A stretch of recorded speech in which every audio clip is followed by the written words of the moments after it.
Okay, so I'm really excited about this because we're going to talk about thinking it and working it. And thank you for saying that I'm the epitome of it. That's incredibly, that's an honor. Stop. Okay, so Susie Vickers was actually the original Miss Go Give. And she was murdered when she was 37 years old as a sales director. She knew Mary Kay very well. She was one of the very first sales directors, and actually was doing a little research on her. She used to carry, she used to have a little golden whistle that she would blow and tweet when people said negative things in Mary Kay at her unit meeting. Isn't that cute? That's funny. But she was an amazing woman. She was, I think, going to an event that she wasn't even supposed to be at, but doing something for someone else. And so that's the story of Miss Go Give. So it has become an award in the company. And I want you to know that we have a Gamboyan history of Go Give. So not everyone has a national sales director who, as a director, received the top honor. When you guys look at Applause magazine and you see all the directors every month who are nominated from each seminar for Miss Go Give, do you ever notice that in the back? And then what happens is at seminar, all 12 of them get to stand on stage, like one per month, and then one person is selected from that 12. That was Amy. And I'll never forget that time. I will never forget the dress you wore for that. Oh, that's the one that was the red ruby dress. It was incredible. We were just bawling our heads off. So it's a huge thing. We also have, I know Buffy and I both were Miss Go Gives in the James area. Yes. Huge honor. Hundreds of directors, being nominated, also with the help of Amy and just illuminating that. Elissa, you've been Miss Go Give. So I want everyone who's been a Miss Go Give in their unit to stand up and to really get some recognition for that throughout the years. No matter what year it was. Yes, love that. Okay. So I want you to know that's a big deal for us. I think it's the golden rule on steroids, okay? Because it's not just treating people the way you want to be treated, it's and then some, so we're going to talk more about that. It is a unique concept. In business, if you actually Google Go Give, there has not been much written about a Go Give spirit at all. There is a book that was written in 2007 called The Go Giver, and it's a new leadership book, and it's kind of like they're trying to brand it now. But really, Mary Kay was extremely, extremely ahead of her time. And mostly because Mary Kay believed, again, that all we send out to the lives of others comes back to us, okay? So I just want you to kind of all say that together. I was going to do a little hand motion that was like, all that we send into the lives of others comes back to us, okay? So you just need to take a deep breath when you say it, too. Because when you do the right thing, you just have to remind yourself that all that we send into the lives of others comes back to us, okay? Now, what's unique about Mary Kay, why do you suppose it's such a big deal that we have a Go Give spirit? In terms of the adoptee program, why does the adoptee program work so well in Mary Kay? Any ideas? This is kind of an interactive thing. Why does it work so well? Why do we need to have it? Let's go back to that. Why is it important? So everyone gets taken care of. Everyone gets taken care of, absolutely. What else? No territory. Yes, and so you have no territories. No other direct selling company can understand this, you guys. This is why Mary Kay is so successful in other countries. It has to exist this way. We have to have a go-give spirit. We have to support one another. We cannot do the things that are unethical that would sabotage one another's businesses. And that's really what it's all about. So these are some basic go-give practices. You guys may know these things. I'm going to kind of take this to another level, but I have to go through all these things. We know that we honor the fact when someone else has a consultant, that we send her back to that consultant. Do we not know that? Mm-hmm. Okay, so new consultants, when you run into that, you say to them, let's say a customer says, I love Mary Kay, and what's the first thing you say to them? Oh my gosh, who is your consultant? We don't even say, do you have a consultant? Because they may not know that the person who's been sending them PCP and the person that gives them product is called a consultant. They may not know that. Oh my gosh, who's your consultant? Who have you been getting product from? And then you find out who that is. And when you know that they have someone, you simply say, that is great, I'm so glad you're using our product, I love it too, yay, and you just go forward with that.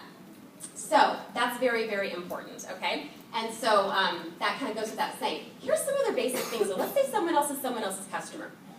And you don't invite them to an event. Even if they say, oh, I've never really been to an event before, I've never really done that before, I always get my Mary Kay from Mary Jane, but she doesn't have cool things like this. They don't go to the Marriott. This is so interesting.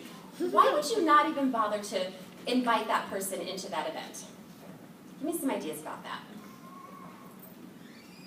Because if they want to sign with you, then... Exactly. That's a big part of it. Okay, so let's just play it out. They come to the event, they get excited, they start trying product, they hear about the opportunity, you're offering a signing bonus. Suddenly now they want to be in Mary Kay, and they think that they're there with another consultant, and now you've got kind of an interesting, sticky, yucky recruiting situation. We avoid that by not doing that. We don't do career chats with other people's customers. It sounds like a basic thing, but I've actually had adoptees ask me to do career chats for them, and there's nothing wrong with that except for the fact that if there's going to be a career chat done, they need to do that with their future director. They need to do that with someone that's on their team so that they understand who they're connected to, so we're all like a family. And so that's another reason why to keep that. This is why we don't sell product. Even to other people, even for fundraisers or for one-time open houses. Let's just talk through this. This is excellent. I just did a booth the other day with a little small networking group. I was telling some of my girlfriends about it. It was such a tiny table, I didn't even really have room for my whole sign. It was like, oh, well, there it is. But it was good for me. I did a booth, and I visited with people, and I was next to a jewelry gal and someone else, and I had people coming by my table, and they're like, oh my gosh, I love that lipstick. So what do you think I said to them? Oh my gosh, who's your Mary Kay consultant? And they said, oh, it's Nancy Osborne. Like, I love Nancy Osborne. Oh my gosh, that's great. How is she doing? And I'm like, I know. We went on Match.com at the same time. We had this whole silly conversation, and so she laughed at that. And so that was, that was the thing with Nancy. And I said, well, here's the deal. I am really here to kind of show Mary Kay to people that don't have consultants. And so if you want, I can contact Nancy for you, but I'm not going to even put your name in my drawing. Does that make sense? Because I really want you to keep working with Nancy. And she's like, okay, I'm totally upfront about that. That happened. There was at least 6 people there that had Mary Kay consultants. And I talked to them about product. I said to them, who's your gal? Write her name down. I go, have you looked at Time West Repair yet? This is incredible. We spent a lot of time doing that. And so the jewelry lady said, I don't understand why you guys don't sell product at least from your booth. Or this tastefully simple people are selling all their stuff. And I said, well, think about it. If this one gal wanted to buy one brush from me, just one brush, no big deal, and that's a $20 purchase, and so she said, I just really need this brush, and here's the deal. That just took a $20 purchase away from another consultant. I mean, maybe a customer only spends $200 a year, right? And if they're spending $50 with you one time, that's already kind of impacted someone else's business. That's why fundraisers, you have to be careful with them, because a fundraiser is the same thing. People are supporting a great cause, but you need to make sure that you don't do that. Oh my Lord, I'm already at halfway through. So that's a little bit about the basic practices. Any questions on that? I have a quick question. Yes. This I haven't come across this yet, but this is also a business where we can pick and choose the people we want to work with. Yes. Where does it give the client the choice to pick and choose who they work with if someone else? Here's a great way to just say that. Just say, you know what, and let's just say that this person was like, I'm really not excited about working with Nancy Osborne anymore. What if they're not even signed up with them, but they've been to a party and they've already been talked about the opportunity, and the person passed up and thought, I'm just not sure if I want to work with that person. Then ultimately they do get to choose who they recruit with, absolutely. Okay. Is that what you're saying? Yeah, I guess I was just curious because if they had already bought product from that, here's an interesting thing you might ask them. And then considered it, but thought, I'm not sure that we would click and work together, and then they came across, let's say myself, and thought, oh, I think we would work well together. How do you... I know, it's tricky. This happens all the time, and I'm certainly no expert on it, but what I would say to you is, would you feel comfortable calling that other consultant and having a conversation openly about this person? And would that person feel comfortable saying to that other consultant, you know what, I really connected, I'm so sorry, I can't remember your name. Nikki. Nikki, thank you. I really connected with Nikki, and I'm going to go with her. I've had people call me and say, you know what, I just met, there's this girl in my cubicle, and she sells Mary Kay now. Do you mind if I'll be, oh, please, go ahead. Customers for years. They felt comfortable saying that to me. Does that make sense? Oh, absolutely. Okay. I'm going to keep going just because of time, but we can totally talk more about this, because this always merits lots of good conversation. Everything you do in your business affects me. Everything you guys choose to do in your business affects everyone else, and the way that we are seen. It's a big deal. We're not just entrepreneurs in an island. That's why it's supposed to be an island picture. You're not in an island. You're representing a giant, iconic, historic, amazing company. People at the car wash, when I go to the car wash, these guys call me Mary Kay. They're like, oh, Mary Kay. Because that's who they think I am, because they don't know my name and they know my car. But the truth of it is that everything you do. Now, here's a quick, interesting question. When you think of someone who's a go-getter, what do you think of? Think of a go-getter.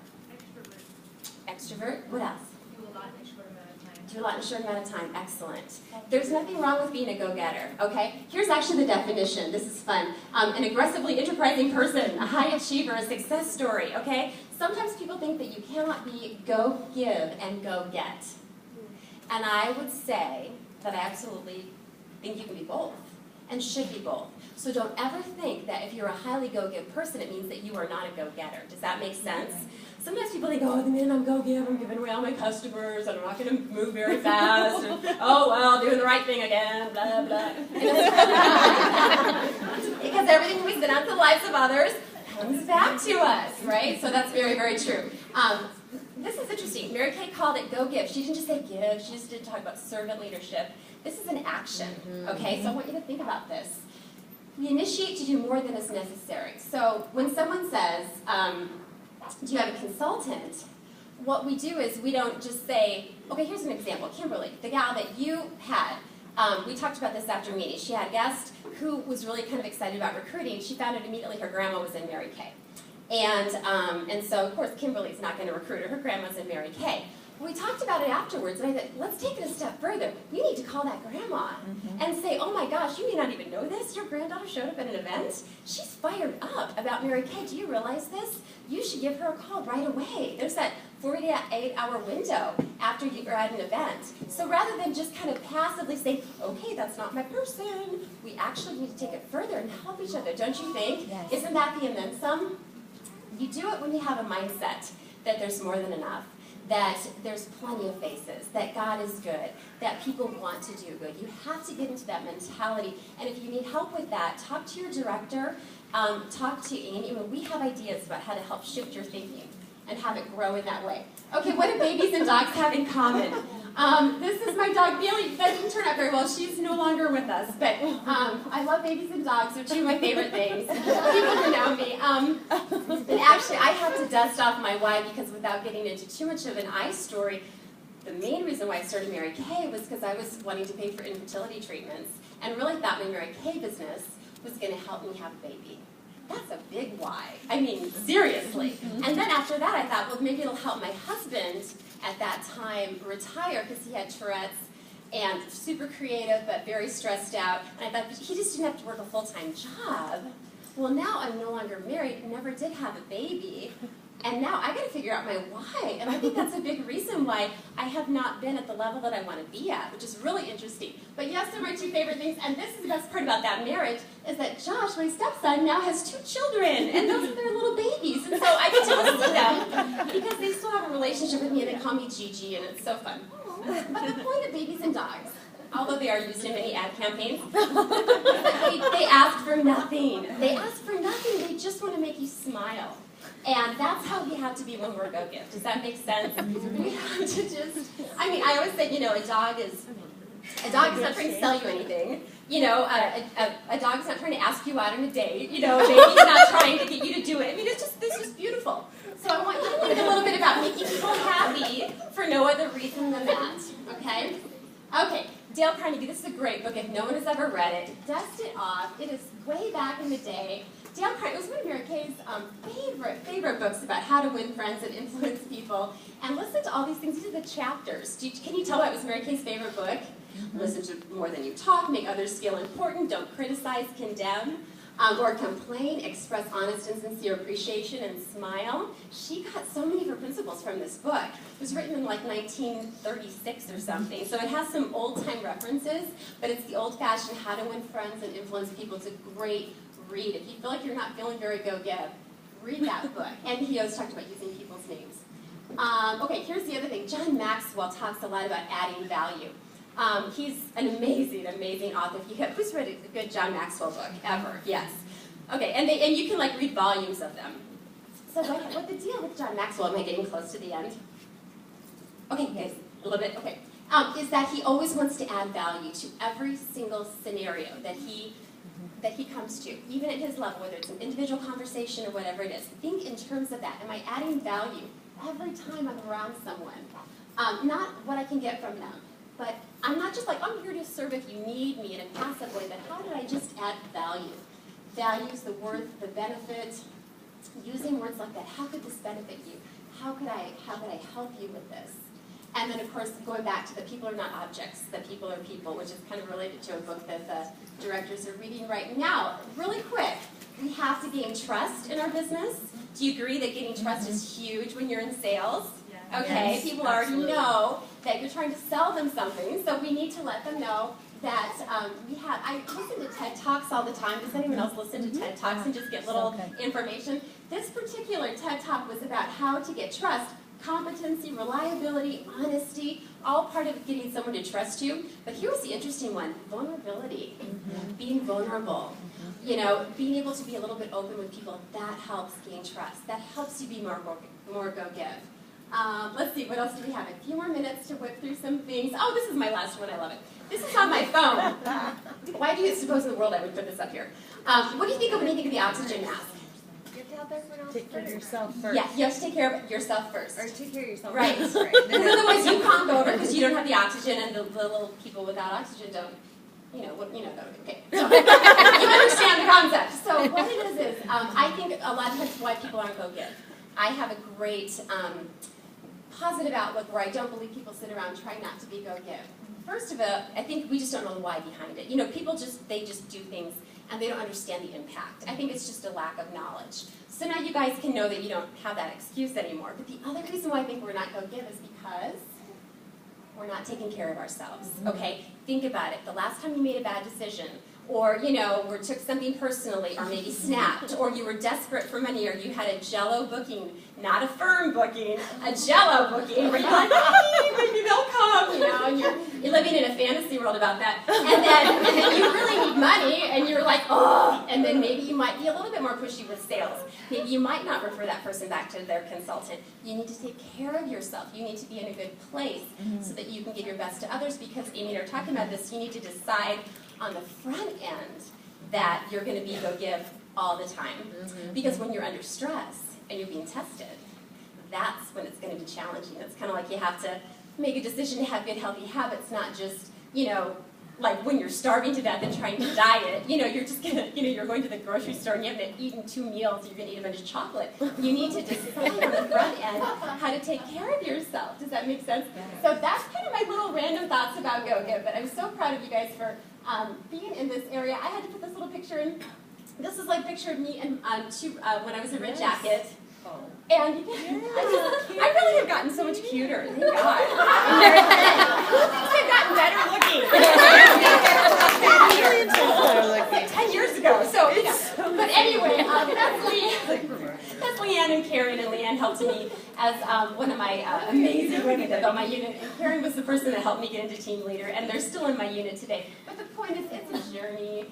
We make the commitment now, and it just takes the discipline to not just make a decision to do the right thing, but you make that decision daily. That's really the thing. It's to manage the decision to be go-give. So thank you for listening.